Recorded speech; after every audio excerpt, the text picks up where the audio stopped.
Welcome to Aspire, and I Have the Right To podcast, where we amplify voices, share stories, and drive change in the fight against sexual assault. We explore the critical issues surrounding student safety, institutional accountability, and survivor empowerment. In every episode, our goal is to provide insightful conversations with survivors, experts, educators, and advocates, giving you, our listener, valuable information, resources, and actionable steps to create safer environments and cultivate a culture of respect and consent.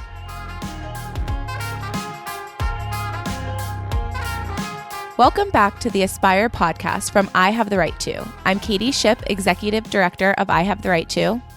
And I'm Chessy Prout, co-founder of I Have the Right To. We're so glad you're here with us today. Today, we're thrilled to welcome back guest co-host Maria Halter, one of our incredible interns and a student at Georgetown University. Maria brings thoughtful insight, curiosity, and a powerful student perspective to these conversations, and we're so excited to have her jump in with us today. Thank you so much for having me. I'm honored to be here and to help elevate these conversations that matter so much to students and young people. And with that, we are so honored to introduce today's guest, Dr. Elizabeth L. Jeglic, a licensed clinical psychologist, researcher, author, expert witness, and national leader in sexual violence prevention. Dr. Jeglic is a professor of psychology at John Jay College in New York and co-director of the Sex Offender Research Lab. She earned her doctorate from Binghamton University and completed her postdoc fellowship at the University of Pennsylvania. Her research focuses on sexual violence prevention, sexual abuse, grooming, and evidence-based policy, supported by grants from the National Institute of Justice and the American Association for Suicide Prevention. She has published over 140 peer-reviewed articles and is the author or editor of 6 books, including Child Sexual Grooming and Protecting Your Child from Sexual Abuse. Today's conversation is particularly timely as Dr. Jeglic is one of the leading experts behind the newly released 2025 National Blueprint, Understanding and Preventing Sexual Misconduct and Abuse by K-12 School Employees.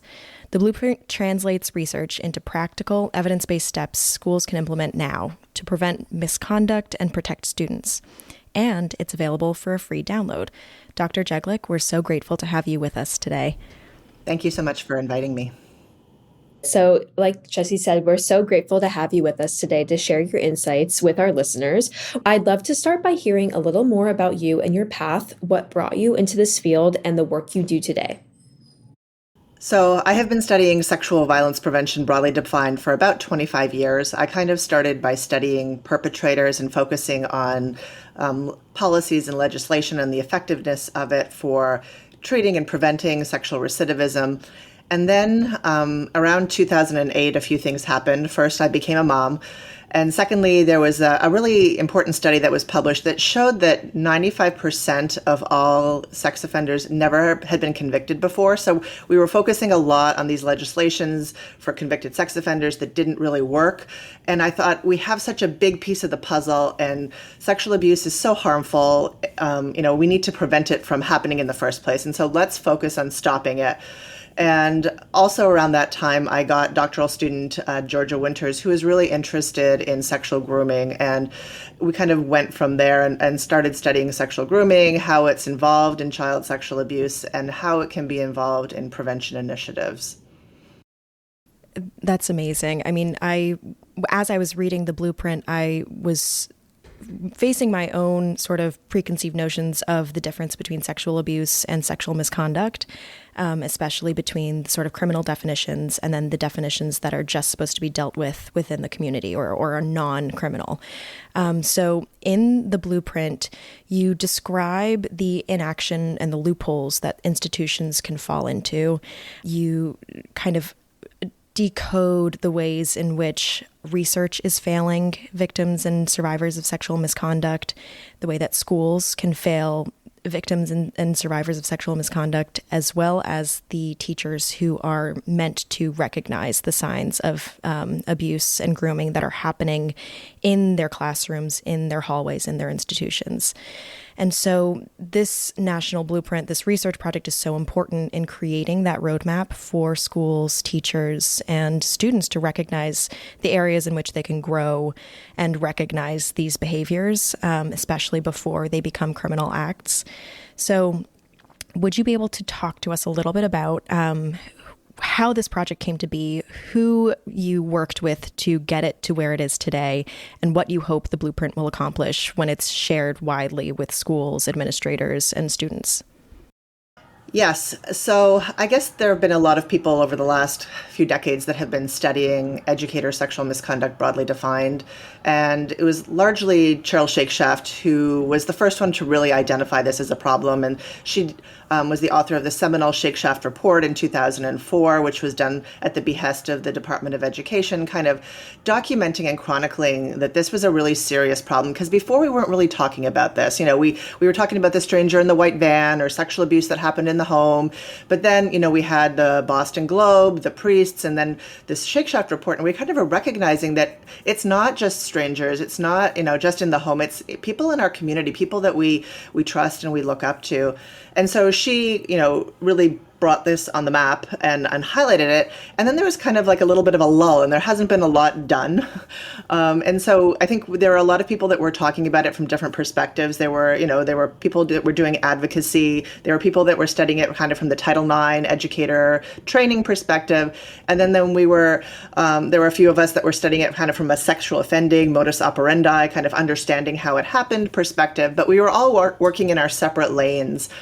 And, you know, we really kind of felt like it would be worthwhile to get together and start meeting. And we initially just brought a group of people who were interested in doing this, and we would have monthly meetings. And then we thought, we have all these ideas and all this, and let's bring it together and bring the psychology, the criminology, and, you know, the policy and legislative advocacy all together. And that kind of, this blueprint is kind of the culmination of that effort.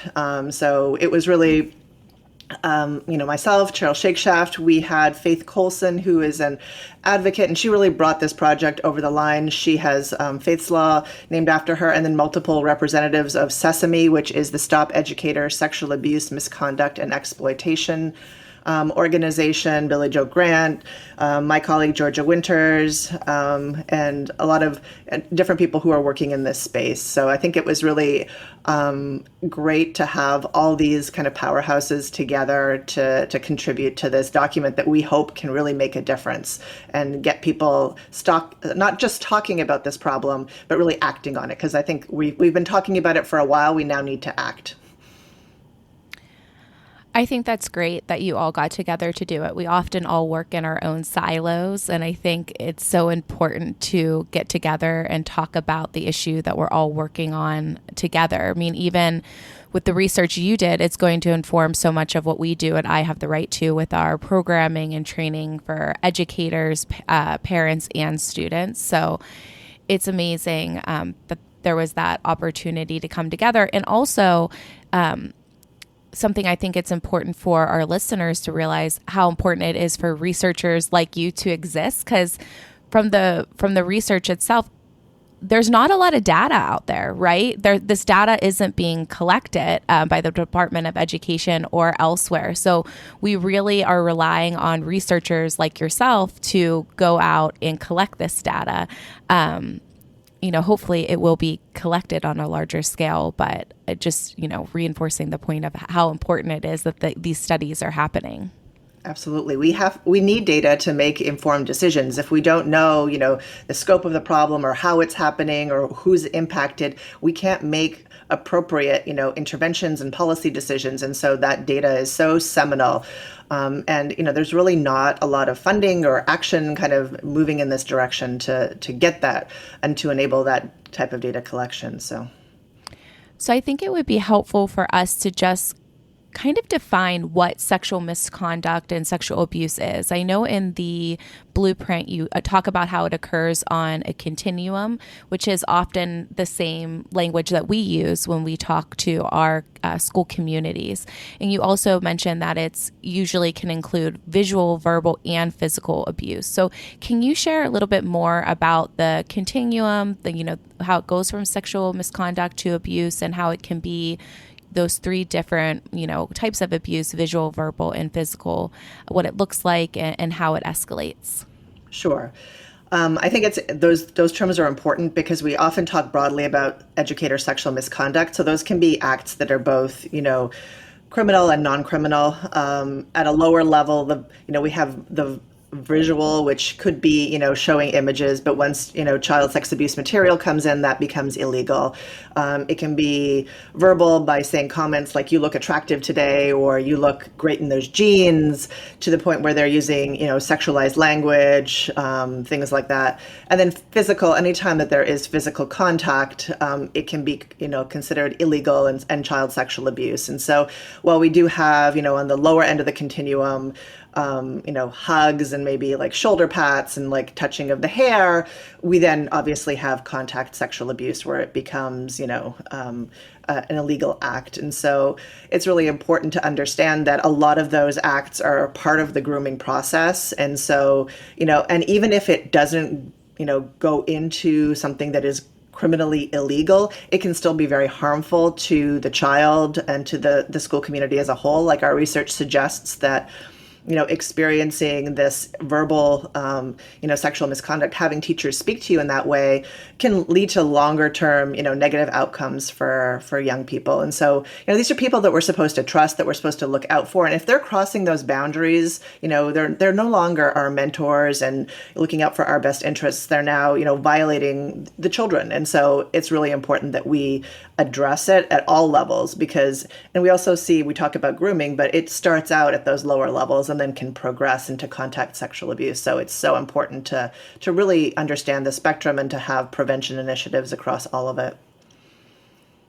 Yeah, thank you so much for taking the time to explain that. I feel like as a student right now, and as I'm still pretty young, when I first learned about grooming, I remember feeling just really confused about how something that seems like so clear in hindsight can unfold in plain sight, especially in environments like with other adults around and teachers who are mandated reporters.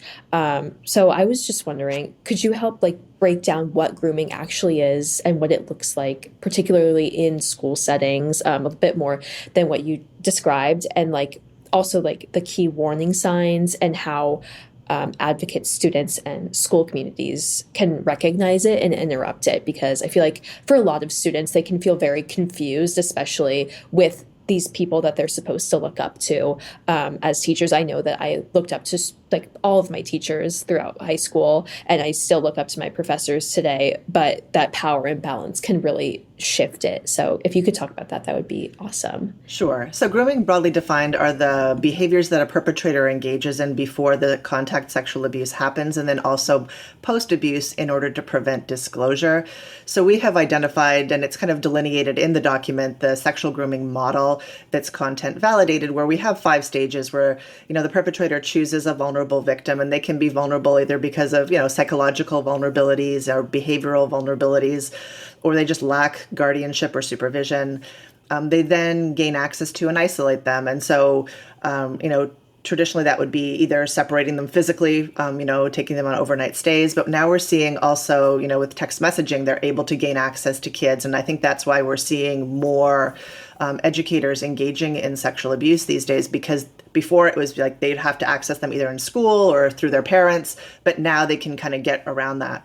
They then develop trust with the child, the community, the parents, and those around them. And that's what the hallmark stage of the grooming is. Those are those positive strategies. They prey on the vulnerability of the child, and then they give them attention if that's what they need, or if they're lacking financially, they might give them gifts or special privileges or things like that, so that that they become kind of trusting of the adult. And so then they gradually, in the fourth stage, desensitize them to sexual content and touch. And that's the kind of what we're more able to recognize, right? We start seeing, people, the hugs getting deeper and longer, and there's more touching involved, and there might be, nudity, they're exposing your naked body, or watching a child changing, or using sexualized language, or showing images. And then the contact sexual abuse happens. And then afterwards, they engage in what we call post-abuse maintenance, where they kind of gaslight the child and make them feel culpable. And that's what prevents disclosure and detection. They either say it's your fault or you didn't do anything. With adolescents, we see that they kind of convince them that they're in a consensual relationship with them. And so they say, I love you. They might threaten the child, although that's less likely in an educator setting. Our research has shown that 100% of all educator sexual misconduct involves child sexual grooming. And what we have done, and this is on the last page of, I believe, the blueprint, is we've conducted research in what we call our red flags, and we've identified which sexual grooming behaviors are most predictive of, or indicative of childhood sexual abuse. We compared individuals who'd been abused to those who hadn't on our 42 grooming behaviors. And so that really serves as a guide for helping to understand. So we have the yellow, orange, and red. The yellow behaviors were found to be 1.5 to 3 times more likely amongst individuals who'd experienced childhood sexual abuse. The orange behaviors were 3.5 to 7 times more likely, and then the red behaviors were 7 to up to 30 times more likely. So we really want to kind of incorporate that into prevention initiatives, because if you understand kind of at the lower level, like maybe showing a child too much attention can be a great mentoring, strategy. But if it's like that one child is being singled out a lot, then, maybe that's something that we need to look into. It might be that the child had a bad day, which is fine, or it might be that this is a kind of a pattern, or this is the first kind of step in a grooming process. The orange behaviors are starting, with that verbal crossing of the boundaries, the sexualized talk, the introduction of asking about kids' relationships. And then at the red level, those are the sexualized touching and behaviors, and isolating that child. And so you can look specifically at the behaviors, but I think it's really important to understand, how those develop. The other thing that I think is really important, and I think people have a hard time wrapping their heads around, is that a lot of people go into the child sexual abuse not necessarily meaning to be abusive. Like, they're not predators, right? These are not like, we hear about these pedophile rings and people who seek out youth-serving organizations so that they can abuse kids. There are some like that, don't get me wrong. But a lot of these people are individuals who start crossing boundaries. The intention is not to abuse the child, but they have a vulnerability themselves. They have started crossing those boundaries, and then they convince themselves somehow that this is okay behavior. It is obviously not. It is illegal. It is harming the child. It is under no circumstances okay. But I think that helps because, we often see our colleagues that we've known for 20 years, and we know them as good people, and then and so that's very disparate from the perception of them as a sex offender. And so it's understanding how that can happen, that it's not okay, and really stepping in to intervene, I think kind of can help discuss this in a way that's not saying they're sex offenders, but we can say you're crossing those boundaries. We don't want anything harm to befall these children, and we need to intervene.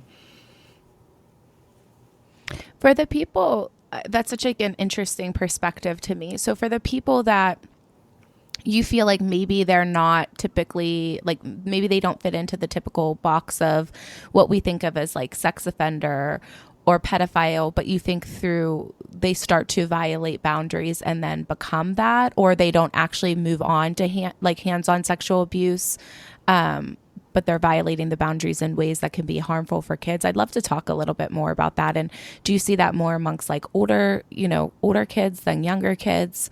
It's just a different perspective that I'd like to learn more about.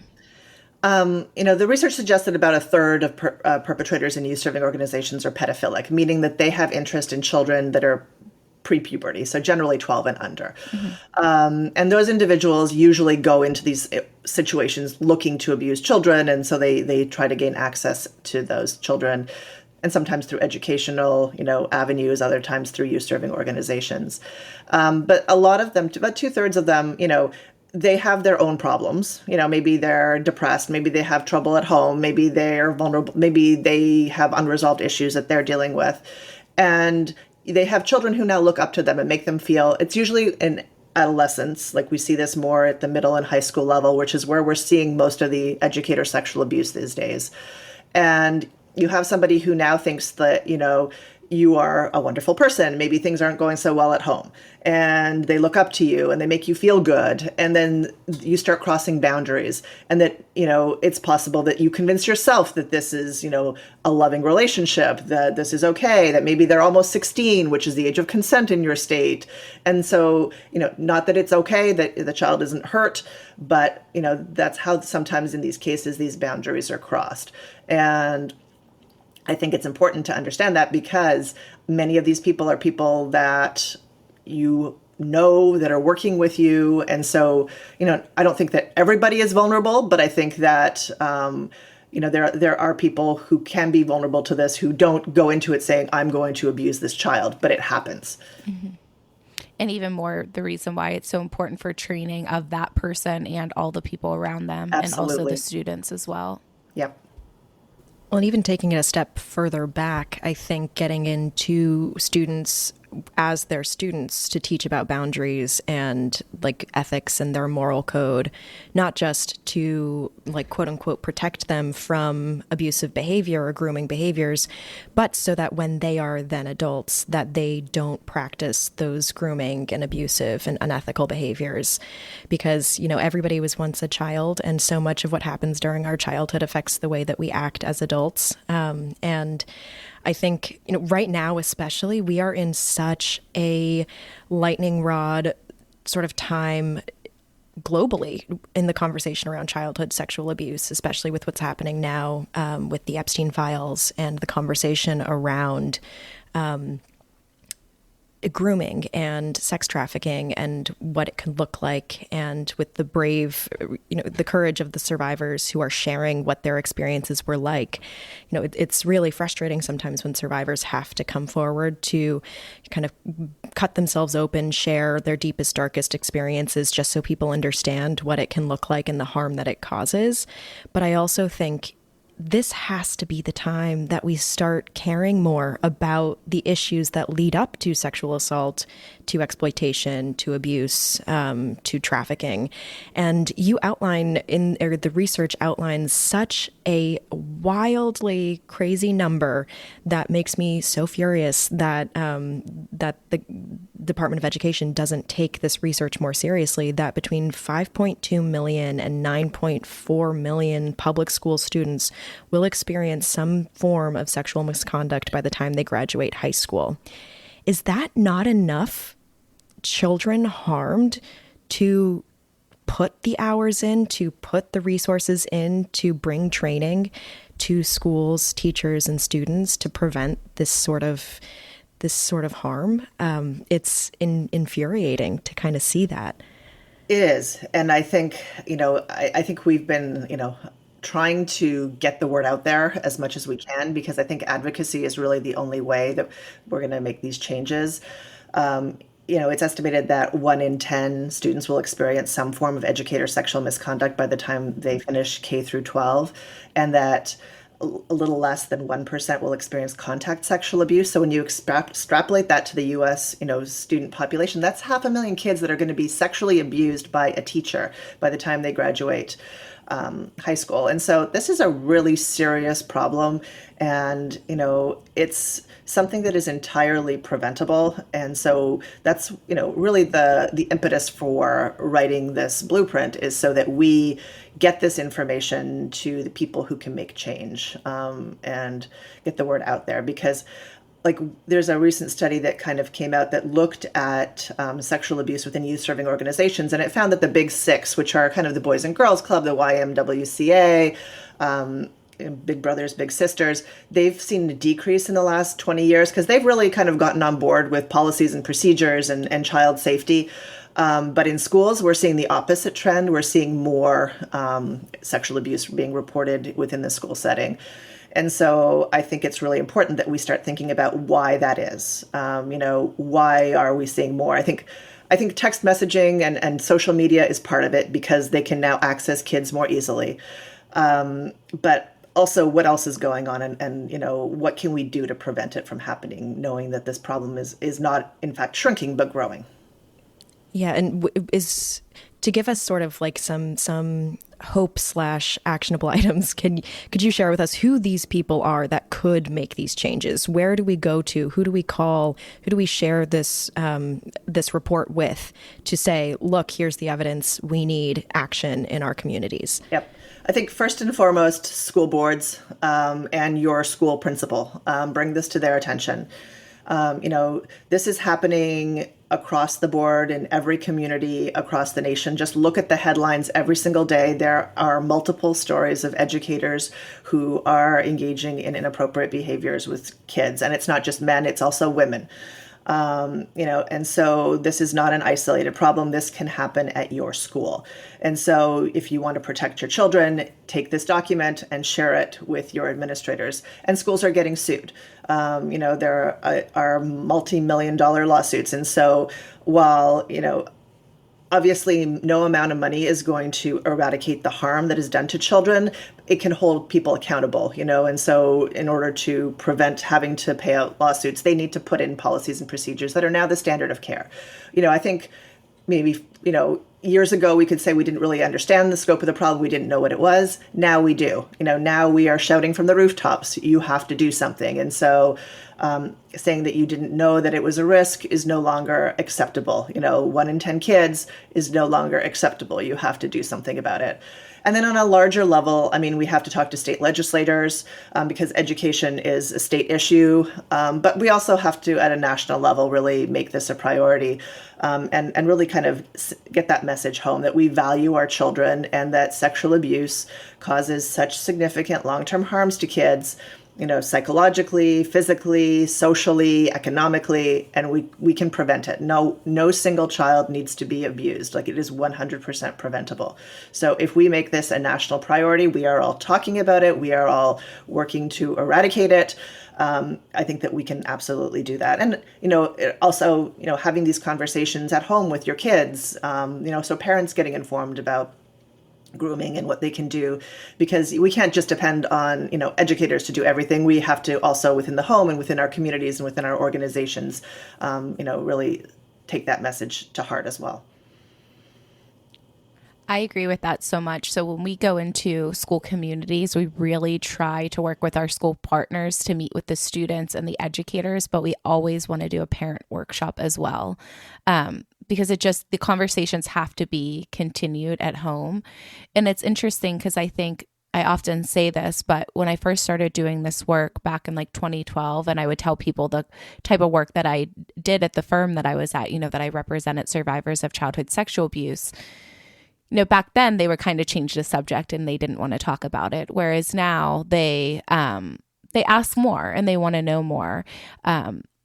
And they want to know how to talk to their kids about it. I often think back to, before my son started kindergarten, telling him, yes, you need to be respectful to the adults that are there, but also if they ever make you feel uncomfortable in any way, tell us and we will always be on your team. And, even saying to them, even if somebody tells you not to tell us or that something bad will happen if you will tell us, we're always on your team and we'll figure it out together. And it's never something you have to be scared of. So, because I know for me, the cases that I did and youth serving organizations and schools, et cetera, I'm always concerned about how I can best protect my kids. Do you have any sort of advice for parents in general, conversations they should be having that you've seen over the years that you feel like are the most effective?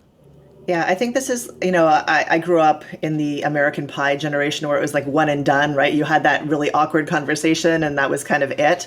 And we're kind of advocating for the complete opposite. This should be part of your regular dinner conversation that you have, starting when the child is, can speak, label body parts as their anatomical names, because otherwise it creates a shame. You call your elbow, but you can't call your vagina, or your penis.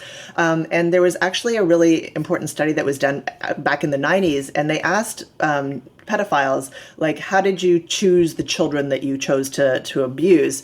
And they said if a child knew the anatomical names of their body parts, they stayed away from that child, because that meant the child had been talking to their parents about these issues, and it was more likely that that child would go forward and, tell about what was going on. And so we want this to be not shameful. Like, that's what keeps this in the dark, is that kids feel shameful that it's somehow their fault. And so the more that we talk about it's not your fault, and these are the boundaries, and we do it in an age appropriate way, but you answer your kids' questions, and you don't feel embarrassed when they ask you about them. You talk about, sexuality is appropriate in your cultural belief and your family values. You talk about all these issues, and you ask critical thinking questions. Like, I have teenagers now, and the Epstein files are coming out, and we talk about, like, how do you feel about this? What do you think about it? Because if they have it in their head about what they can do and how they can handle themselves, they're going to be better prepared. At a college level, the only evidence-based intervention for preventing sexual violence is a self-defense course for women. And it's not because you're teaching them self-defense, but you're teaching them to prepare mentally, I think, and to have those skills so they can handle themselves. And I think we want to equip our kids with those same things. The onus is not on the kids. Like, obviously, it is our responsibility as adults to protect them.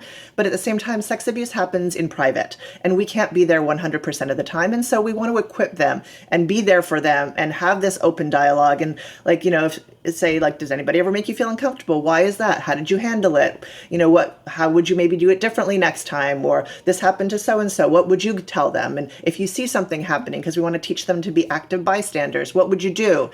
So, having these conversations on a regular basis, at age appropriate levels, obviously, we don't want to scare them, but it just, so it really helps to normalize it and take that shame away from it.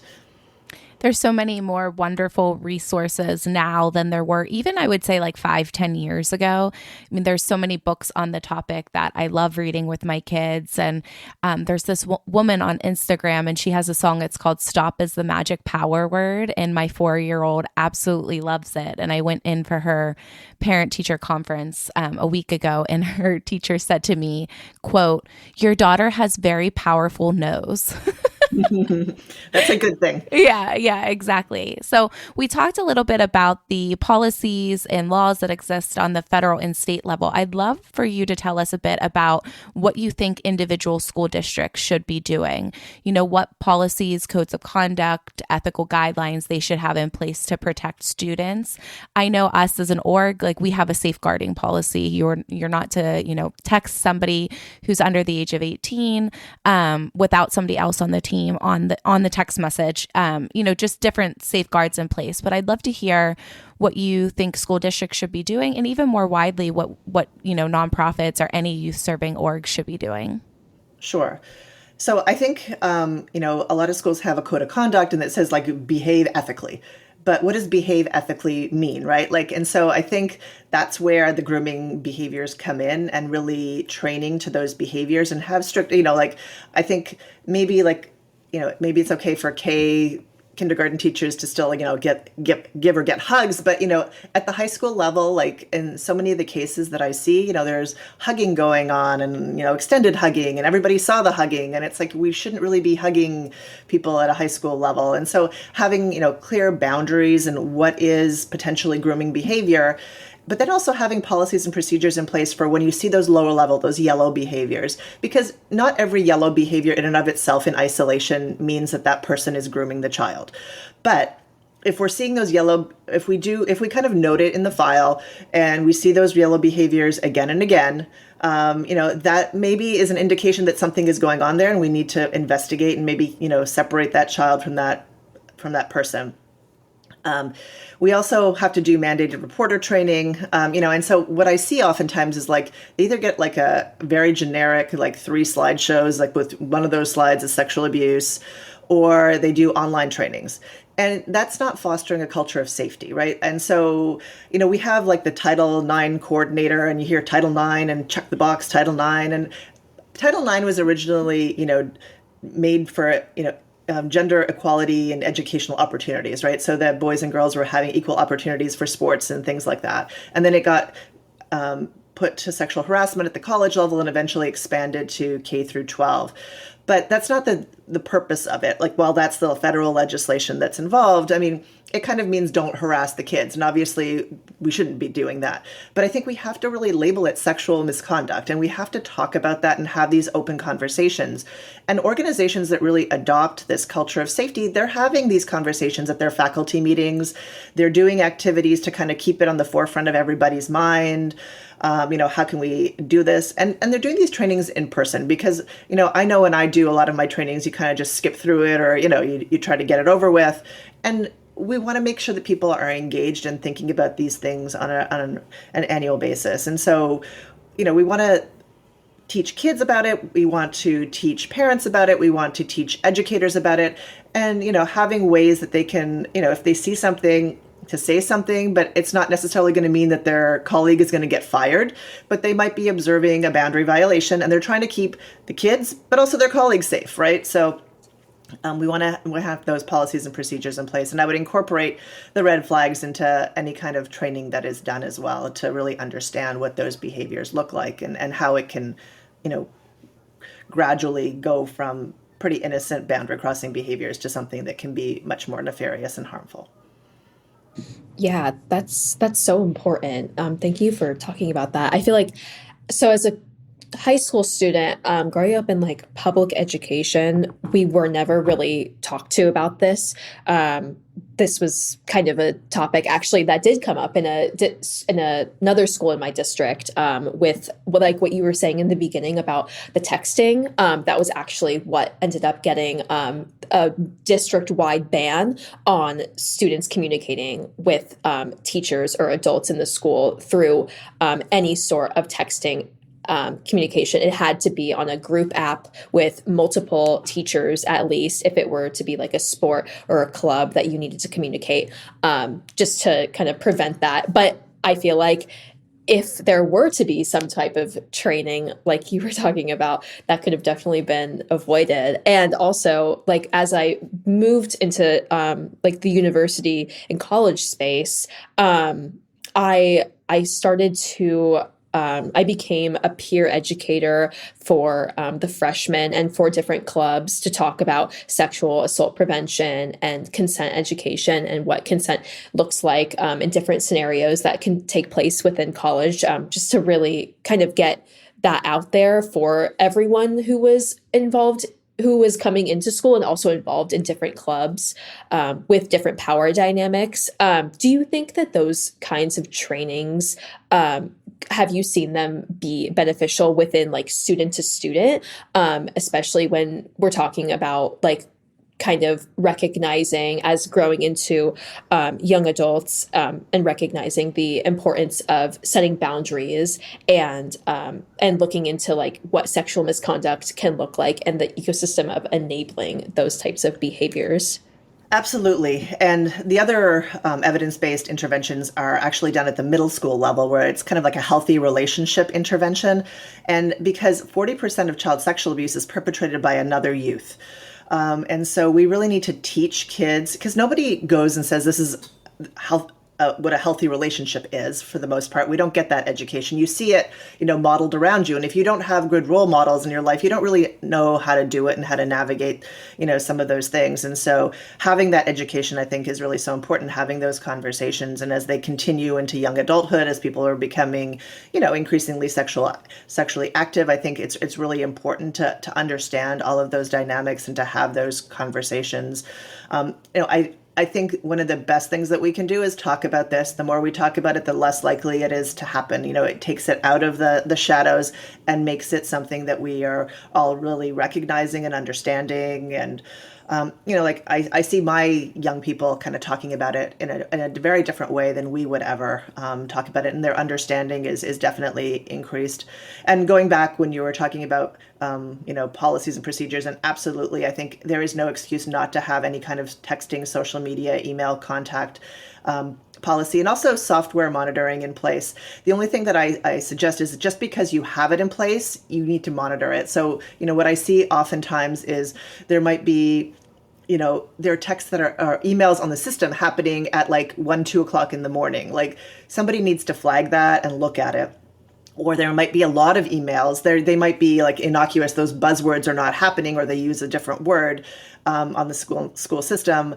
But you don't recognize that the teacher has emailed the kid like 10 times in 2 days, right? Like that's not normal either. So those kinds of things also need to be, you have to have people actively monitoring the systems that you have. So just having the policy and having it in place is not sufficient. It has to be monitored.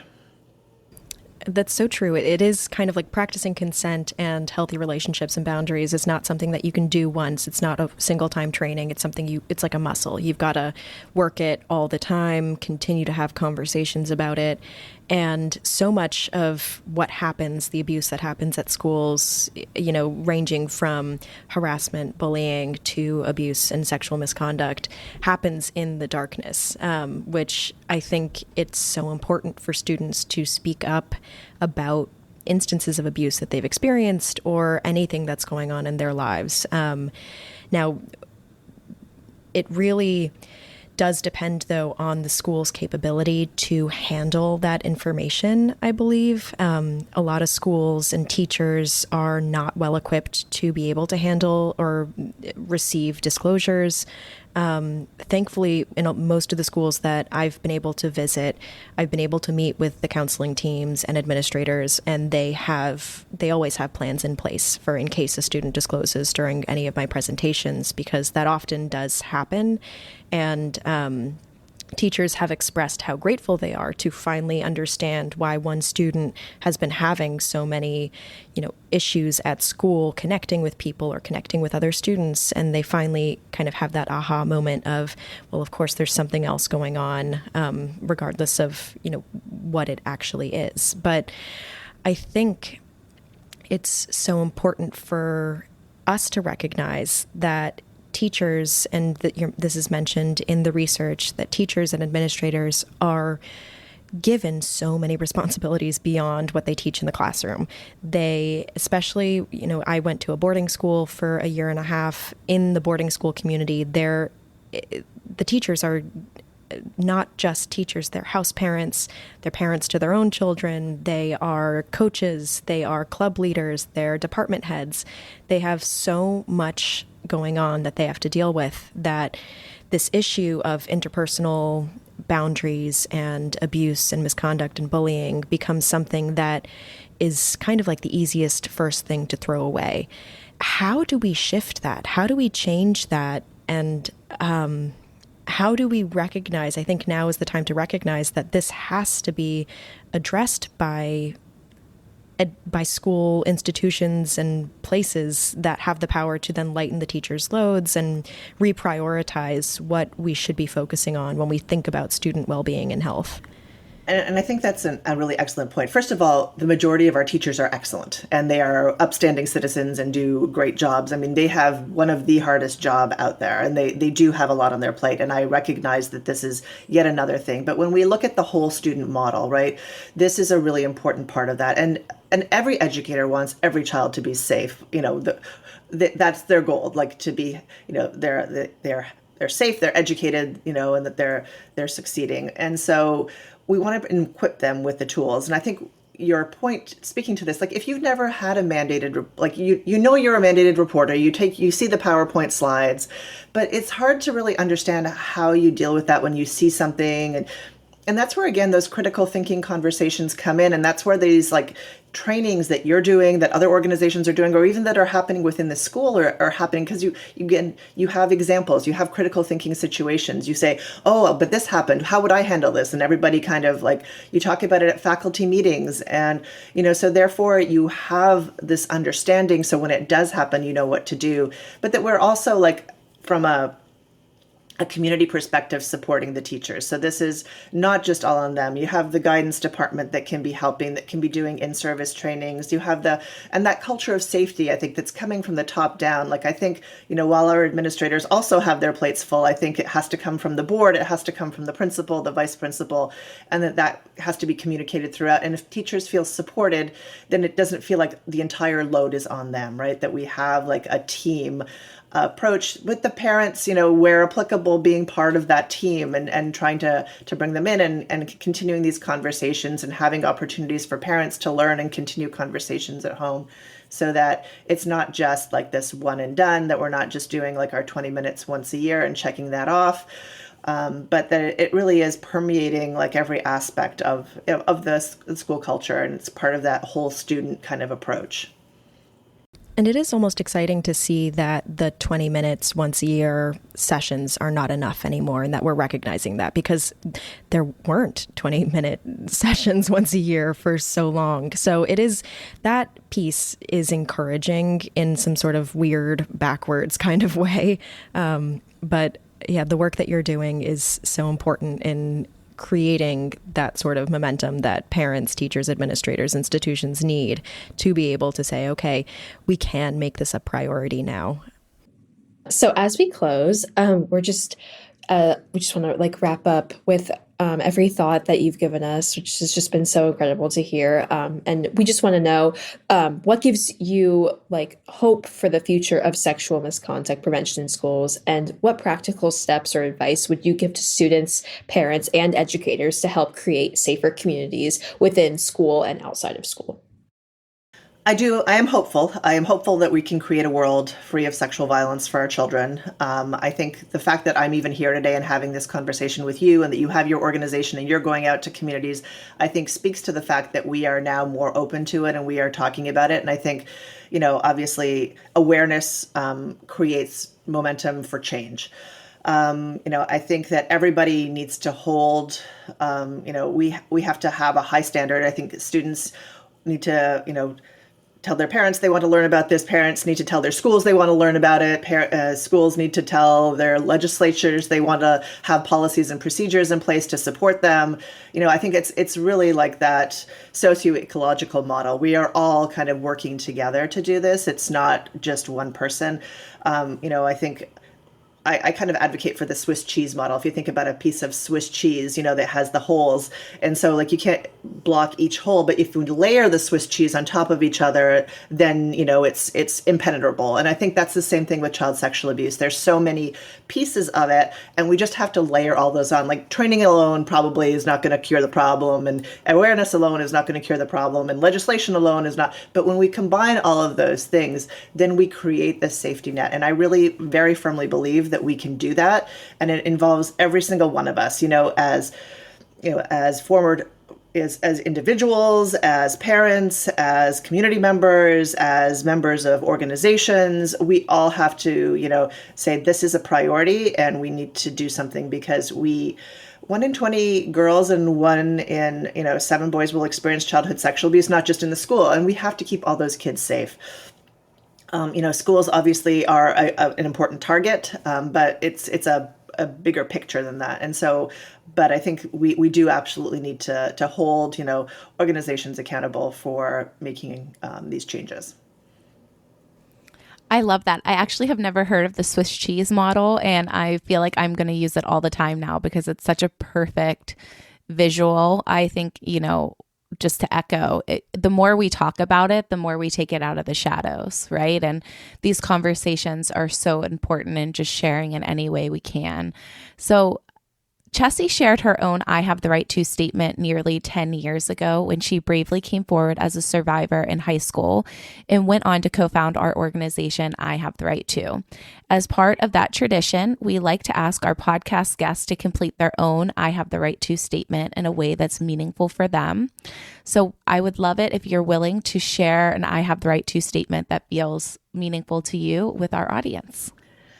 Well, given our topic today, I believe that I have a right to expect that school boards and legislatures are going to look at this document and take this seriously and work to integrate these policies and recommendations into, their policies and the legislation that they put forth in order to keep our kids safe in schools. Amazing. Thank you so much, Dr. Jeglic. Thank you for joining us and sharing your expertise and insights. It's been incredibly eye-opening to hear about the research and the steps we can all take to prevent sexual misconduct. And everything you've said today and the research that you're doing and the work that you've done has given me a lot of inspiration today to know that there are actionable steps that we can take because of the work that you've done. So thank you so much for the work that you're doing to support students and just human beings in the community. Well, thank you so much for having me and for all the work that all of you do on a daily basis. I think it's so important.